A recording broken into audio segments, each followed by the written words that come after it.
Coming up. Deadly shooting. Tragedy strikes in Thousand Oaks as a gunman opens fire on innocent patrons at a popular bar. Today, what we're learning about the shooter and the victims. California in flames. Deadly wildfires burning on both ends of the state. Coming up, we'll show you the devastation, have information on acreage and containment, and have the president's response. Plus, Democrats take back control of the House, a closer look at what this really means, and Jeff Sessions out as Attorney General. We'll bring you the latest and info on his replacement. Also, news regarding the White House suspending a CNN reporter's press pass, who won local elections, and an FDA crackdown that could have a major effect on vape products like Juul. Now, from the SRHS broadcast team, this is a special report. Chaos and confusion. 13 people are dead after a gunman opens fire in a popular Thousand Oaks bar. Good morning. Thanks for joining us on this special report. I'm Eric Wasserman.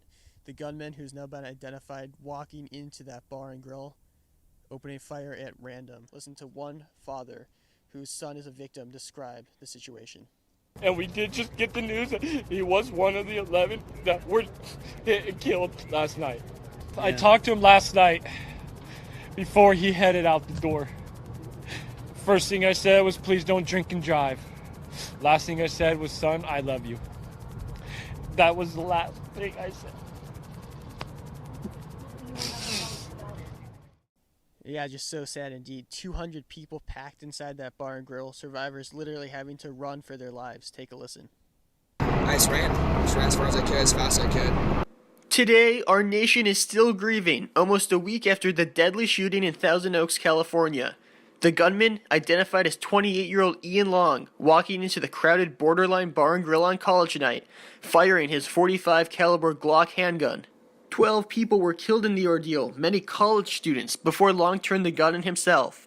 The shooting, which occurred just after 11 p.m. last Wednesday, rocking what was once called the safest city in America. As investigators dig in for answers, more information is coming to light about Long's troubled past. A former machine gunner in the Marines, Long was a trained killer, having served time in Afghanistan. Police were called to Long's home in April for reports of a disturbance and felt that he might be suffering from PTSD, but they ultimately cleared him.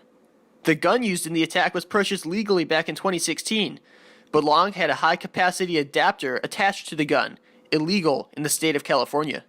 Cal State Northridge confirming Long was a student, but saying he did not graduate. Among the dead is Ventura County Sheriff Sergeant Ron Hellis, who was among the first officers to arrive at the bar, where he was shot multiple times trying to stop the gunman. 54-year-old Hellis loved fishing with his son and was hoping to retire within the next year or two after 29 years on the force. He was honored Thursday, as thousands turned out for a procession.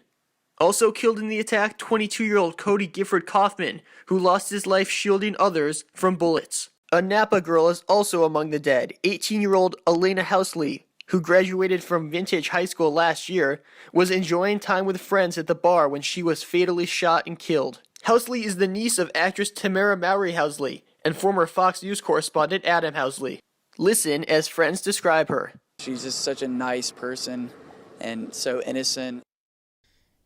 And a procession was held for Elena Housley back in her hometown of Napa on Sunday. Thousands of people showing up to support her and her family. We'll have a tribute to all of the victims of the deadly shooting coming up at the end of this broadcast, but we move now to the deadly wildfires raging in northern and southern California. One fire, in fact, burning in Ventura County, the Woolsey Fire burning very close to where the shooting took place. But we begin up in Butte County. That's where the Camp Fire, the most destructive wildfire in California history, is burning. Heavenly Father, please help us. Please help us to be safe. The video is hard to watch. A woman prays as she escapes the brutal firestorm that absolutely devastated the town of Paradise. The campfire started back on Thursday, just after 6:30 a.m. Firefighters were initially called to a report of a brush fire under PG&E lines near Poe Dam on the Feather River. Arriving just 10 minutes later, the first fire units on scene observed rapid fire growth and extreme fire behavior, partially due to the low humidity and high winds in the area. Some call it the perfect storm. Due to the speed in which the fire spread, many residents of Paradise had no time to evacuate. The town in Butte County, near Chico, was home to over 27,000 people, but it's been absolutely obliterated. How much damage? It's gone. Neighborhoods, areas just wiped. So percentage-wise? I would say close to 90% from what I've seen so 90% far. of the town? 90% of the town. Firefighters abandoned suppression efforts and went into rescue mode, but for many, it was too late. Cars were left abandoned along evacuation routes. People literally ran for their lives with the clothes on their back. By 8 p.m. that night, the fire had burned nearly 20,000 acres and threatened up to 15,000 structures. Firefighters, who have been dealing with very high winds reaching over 50 miles an hour, have since gained 30% control on the blaze. However, the fire has reached over 117,000 acres, destroyed 7,177 structures, including over 6,000 single-family homes, and killed 43 people. It's now the deadliest and most destructive fire in our state's history. The fire also started on the same day that 2 fires broke out in SoCal.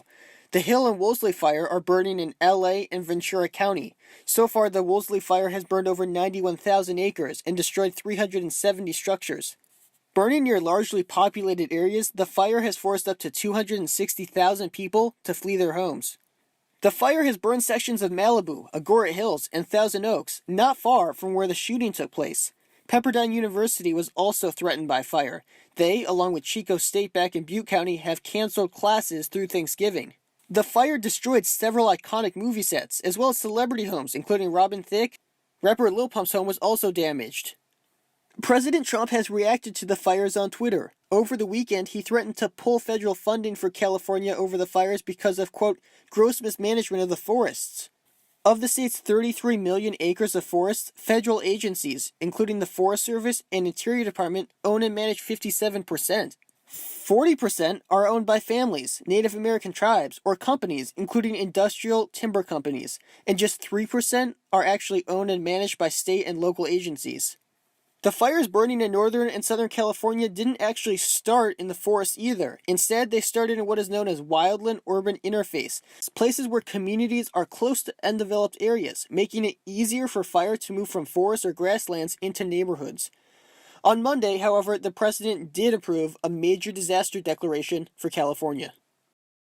As you can see behind me, the smoky conditions have made their way to the Bay Area.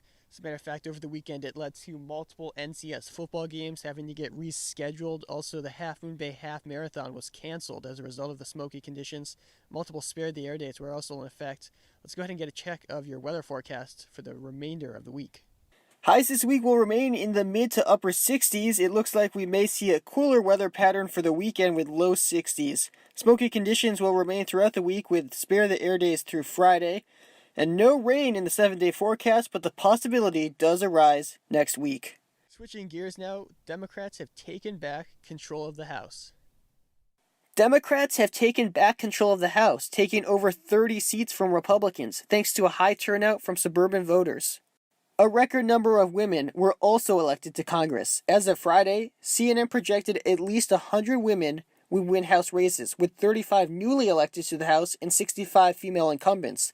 That beats the previous record of 85 representatives. Locally, San Rafael City Schools incumbent Board of Trustees members Rachel Kurtz and Natu Tuatagaloa, who are defending their seats against a strong challenge from a third candidate, will remain. Tuatagaloa got 39% of the vote, while Kurtz got 36% of the vote. The third candidate, John Marker, got just 25% of the vote. Jeff Sessions is out as Attorney General after being fired by President Trump Wednesday. Sessions submitted his resignation letter to White House Chief of Staff John Kelly. The 71-year-old Sessions had served as Attorney General for just under 22 months and was one of Trump's earliest supporters. Despite Sessions' loyalty and the fact that he played a major role in supporting Trump's hardline approach on immigration, in addition to backing his tough words on crime, was often criticized by the president. This is partially due to the fact that Sessions recused himself from the Russia investigation. The president confirming Matthew Whitaker will take over as acting Attorney General. Whitaker has been openly critical of Mueller and the investigations, and Democrats called immediately on him to recuse himself, just as Sessions had. He is expected to take control of the Russia investigation and special counsel Robert Mueller from Deputy Attorney General Rod Rosenstein. The firing comes a day after Republicans held on to control of the Senate. Whitaker has been openly critical of the investigation in the past. Take a listen. I could see a scenario where Jeff Sessions is replaced with a recess appointment, and that Attorney General doesn't fire Bob Mueller, but he just reduces the budget so low that his investigation grinds to almost a halt. The truth is, there was no collusion with the Russians in the Trump campaign. On to this now. CNN may sue after the White House pulls the press credentials of Chief White House Correspondent Jim Acosta. A First Amendment lawyer says CNN should sue the Trump administration over its decision to suspend Chief White House Correspondent Jim Acosta's press pass. The incident stems from a press conference last week, Acosta asking Mr. Trump a question about his portrayal of immigrants.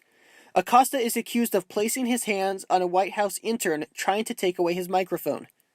Press Secretary Sarah Sanders has come under fire for tweeting a sped-up version of the video to make it look more incriminating. Kellyanne Conway supported the doctor video, claiming the technique of speeding up video is used all the time in sports.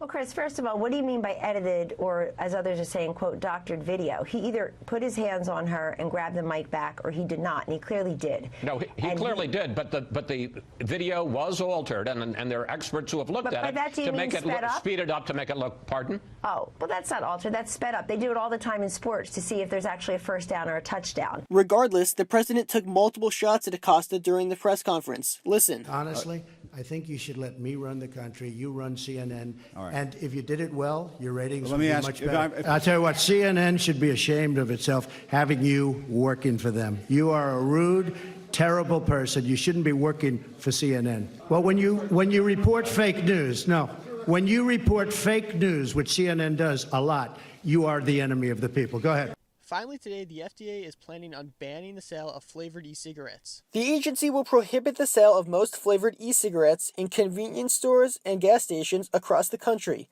In addition, online retailers will only be able to sell flavored vapes if they can enact age verification requirements set out by the federal agency. There is, however, an exception. Mint and menthol flavors will still be sold. And the move is an attempt to curb what many are saying is an epidemic of underage vaping use. All right, well, that does it for us. Thanks so much for joining us on this special report. I'm Eric Wasserman. For all of us here at the SRH broadcast team, have a great rest of your day. We leave you now with a somber tribute to the victims of the Thousand Oaks shooting.